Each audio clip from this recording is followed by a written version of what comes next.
Or perhaps in Slytherin, you'll make real friends.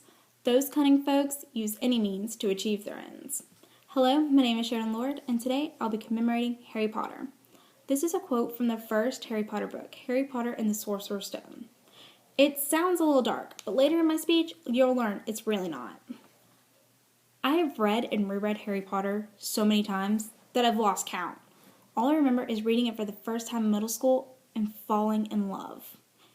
Harry Potter is one of the largest cultural icons of our generation. We've read the books, we've seen the movies, and as we enter the adult world, we're seeing its impact everywhere. Harry Potter has played such a huge role in my life, from reading the books at a young age to the impacts they had on me, and from the moral messages within them. To truly understand Harry Potter, I'll need to give a background history. I'll need to explain the impacts it's had on me and the moral messages they left for the world. So, how many of you have actually read Harry Potter? Well, if you haven't, don't worry. Let me catch you up real quick.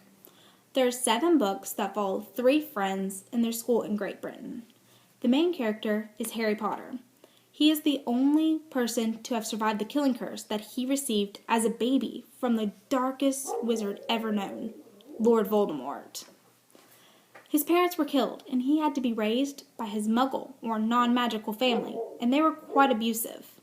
It wasn't until his 11th birthday that he learned he was a wizard by receiving a letter from Hogwarts School of Witchcraft and Wizardry. The second main character is Ron Weasley. Ron comes from a pureblood family, meaning all of his roots are magic. Unlike most purebloods, his family isn't rich, and they coexist as well as find muggles fascinating. The third main character is Hermione Granger. She's the brain behind the boys, and unlike Ron and Harry, she doesn't have magical parents. She's muggle-born. And throughout all of the Harry Potter books, she's tortured for this, even though she's the brightest witch of her age. So, I could go on forever summarizing Harry Potter.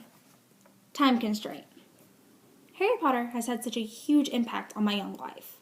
I wasn't a good reader. I grew up in Alberta, Alabama, population 1,500.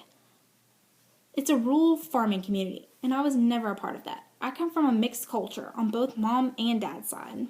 So growing up was very hard, and reading was even harder. I just wasn't confident, especially out loud. When I moved to Pensacola, Florida, that problem didn't go away. It actually became worse. I had a different accent, and the people weren't too friendly. It made reading out loud terrifying. It wasn't until Harry Potter that I learned I loved to read, and I wasn't actually bad at it. Harry Potter also served as a great friendship model. I saw that the characters often fought, and Savannah, who's been my constant friend throughout my young life, we read the books together, and we would fight, but we saw the characters come back together, and their friendship was stronger, and that served as a great bond for us. The impacts Harry Potter have had on me are minimal compared to the impacts it's had on the rest of the world. Harry Potter taught us 2 main things. Goodness can unite people from different backgrounds, and good always trumps over evil. There are 4 houses in the Harry Potter series: Gryffindor, Ravenclaw, Hufflepuff, and my personal favorite, Slytherin. These 4 houses stand for something different. Gryffindor stands for the brave. Hufflepuff stands for the loyal. Ravenclaw values intelligence. And Slytherin represents the ambitious. These 4 houses come together to form the School of Hogwarts.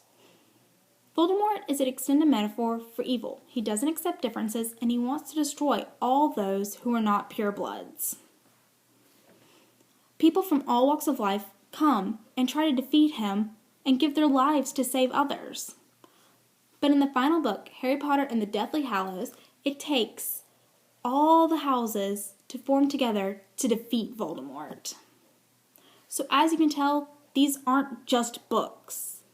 Harry Potter has played such a huge role in my life, from reading them at a young age to the impacts they've had on me and the moral messages we've learned from them.